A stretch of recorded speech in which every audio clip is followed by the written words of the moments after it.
ದೇವರು ಸ್ಮರಣಕ್ಕೆ ಲಯ ಮಾಡವರ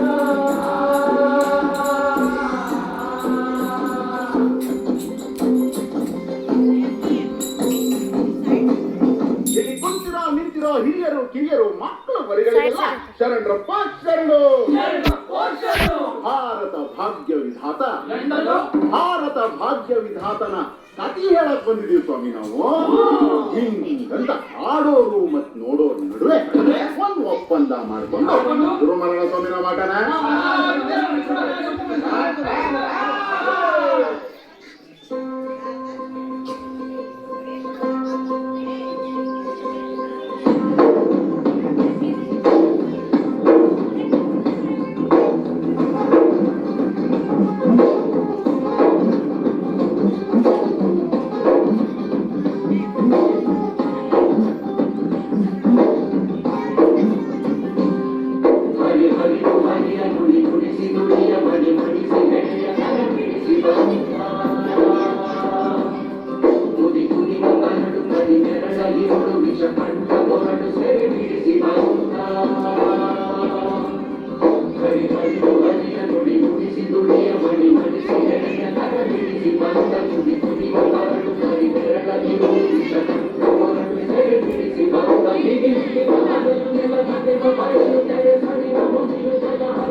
ಆಮೇಲೆ ಕಾಲಕ್ರಮೇಣ ಒಂದೊಂದಾಗಿ ಒಬ್ಬೊಬ್ಬರಾಗಿ ಸಮಾನತೆ ಹರಿಕಾರರು ಬಂದು ಈ ಪಾಪ ತೊಳೆದು, ಆದ್ರೆ ಇದನ್ನ ಸಂಪೂರ್ಣವಾಗಿ ಎದುರು ಹಾಕಿಕೊಂಡು ಹೋರಾಡಿದವರು ನನ್ನ ಒಡೆಯ ಹಿರಿಯ ಈ ಭಾರತ ದೇಶದ ಭಾಗ್ಯ ವಿಧಾತ.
ಕಾಲದಲ್ಲಿ ಒಂದು ಜೀವಿಯಾಗಿರ್ಲಿಲ್ಲ. ಅವಳು ಆಸ್ತಿ ವರ್ಣ ವಂಶ ರವಾನಿಸೋ ಒಂದು ಯೋಜನೆ ಆಗಿದ್ಲು. ಈ ಜಾತಿ ಆ ಜಾತಿ ಸೇರ್ಬಾರ್ದು, ಆ ವರ್ಣ ಈ ವರ್ಣ ಬೆರಿಬಾರ್ದು, ಈ ಆಸ್ತಿ ಆ ಆಸ್ತಿ ಅವ್ರಿವ್ರ ಕೈ ಸೇರ್ಬಾರ್ದು. ಹಿಂಗೆಲ್ಲ ಆಗ್ಬಾರ್ದು ಅಂದ್ರೆ ಹೆಣ್ಣಿಗೆ ಯೋಚಿಸೋ ಶಕ್ತಿ ಕೊಡ್ಬಾರ್ದು. ಹಾಗೆ ಅವಳಿಗೆ ಒಪ್ಪಿಗೆ ಇದೆಯೋ ಇಲ್ವೋ, ಅವಳ ಬುದ್ಧಿ ಮತ್ತು ಮೈ ಮಾಗಿದೆಯೋ ಇಲ್ವೋ, ಅವಳಿಗೆ ಜಾತಿಯಲ್ಲೇ ಮದುವೆ ಮಾಡಿಸ್ಬಿಡೋದು. ಹೆಣ್ಣು ಆಸ್ತಿ ತಗೋ ಬರ್ತಾಳೆ. ಹಾಗಾಗಿ ಒಬ್ಬ ಗಂಡಿಗೆ ಹೆಚ್ಚೆಚ್ಚು ಮದುವೆ ಮಾಡಿಸಿದಷ್ಟು ಹೆಚ್ಚೆಚ್ಚು ಆಸ್ತಿ ಬರುತ್ತೆ. ಒಂದ್ ವೇಳೆ ಗಂಡ ಸತ್ರೆ ಅವಳು ಯಾವ ಗಂಡು ನೋಡದೆ ಇರ್ಲಿ, ಹಾಗ ಅವಳು ಬೇರೆ ಸಂಸಾರ ಮಾಡದೇ ಇರ್ಲಿ ಅಂತ ಅವಳು ತಲೆ ಬೋಳಿಸ್ತಿದ್ರು. ಅವಳು ಮನೆ ಬಿಟ್ಟು ಆಚೆನೆ ಬರಂಗಿರ್ಲಿಲ್ಲ.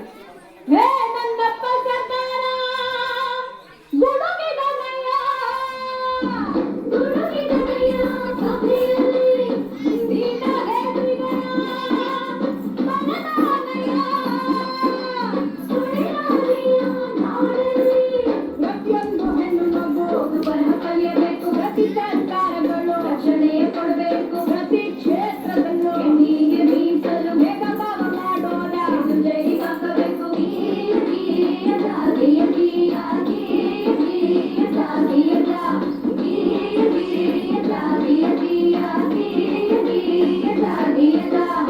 ಅದು ಅಲ್ಲದೆ ನನ್ನ ತಂಗಿ ಪ್ರತಿಯೊಂದು ಕ್ಷೇತ್ರದಲ್ಲೂ ಹೆಣ್ಣಿಗೆ ರಕ್ಷಣೆ ಇರಬೇಕು. ಹಾಗಂತ ನನ್ನಪ್ಪ ಸರ್ದಾರ ಕೊಡಿಸಿದ ಹಲವು ಸವಲತ್ತು. ಪ್ರತಿ ಕಾರ್ಖಾನೆಯಲ್ಲೂ ಪ್ರತಿಯೊಂದು ಕೆಲಸಕ್ಕೂ ಸಮನಾದ ವೇತನ, ಹೆರಿಗೆ ರಜೆಯನ್ನು ತಪ್ಪದೇ ನೀಡಬೇಕು. ಹೆಣ್ಣು ಶಿಶು ಹತ್ಯೆ ಇನ್ನು ಮುಂದೆ ನಿಷಿದ್ಧ. ಹೆಣ್ಣಿನ ಶೋಷಣೆಗೆ ಇಲ್ಲೇ ಶತಸಿದ್ಧ.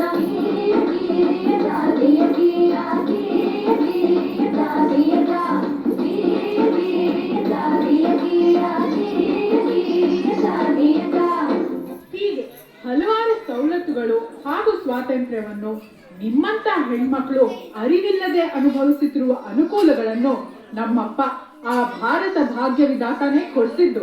ಹೆಣ್ಣು ಮಕ್ಕಳಿಗೆ ಆಸ್ತಿಯಲ್ಲೂ ಹಾಕುವುದು, ಗಂಡು ಹೆಣ್ಣು ಎಂಬ ಬೆಳಕಿನಲ್ಲಿ ಎಳೆಯುವುದು. ಹೊರಟು ಹಳೆ ಕಾಲ ಅಂತೈತೆ ಹೊಸ ಸುದ್ದಿ. ಪ್ರತಿಯೊಬ್ಬ ಪ್ರಜೆ ಈಗ ಇಂತ ನೋಯದೆ ಹಿಕ್ಕಿ, ಪ್ರತಿಯೊಬ್ಬ ಪ್ರಜೆ ಈಗ ಇಂತ ನೋಯದೆ ಹಿಕ್ಕಿ, ಪ್ರತಿಯೊಬ್ಬ ಪ್ರಜೆ ಈಗ ಇಂತ ನೋಯದೆ ಹಿಕ್ಕಿ.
ಪ್ರಜಾಸತ್ತಾತ್ಮಕ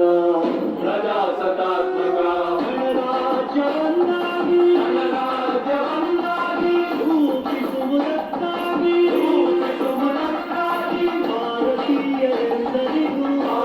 ಭಾರತೀಯರೆಲ್ಲರಿಗೂ ಸಾಮಾಜಿಕ ಆರ್ಥಿಕ ಮತ್ತು ರಾಜಕೀಯ ನ್ಯಾಯವನ್ನು ವಿಚಾರ ಅಭಿವ್ಯಕ್ತಿ ನಂಬಿಕೆ ಧರ್ಮ ಮತ್ತು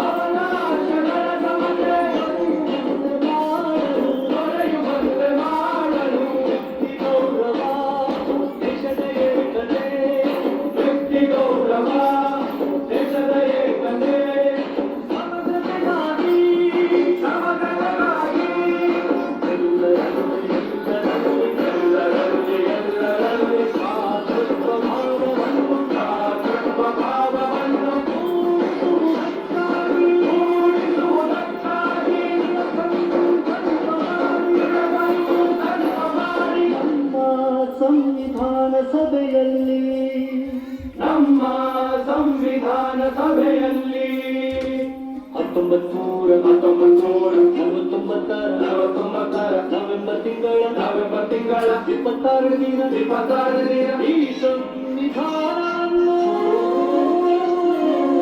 ಸಂವಿಧಾನವನ್ನು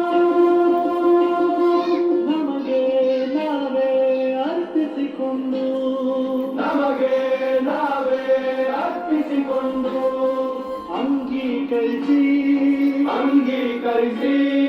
ಶಾಸನವಾಗಿ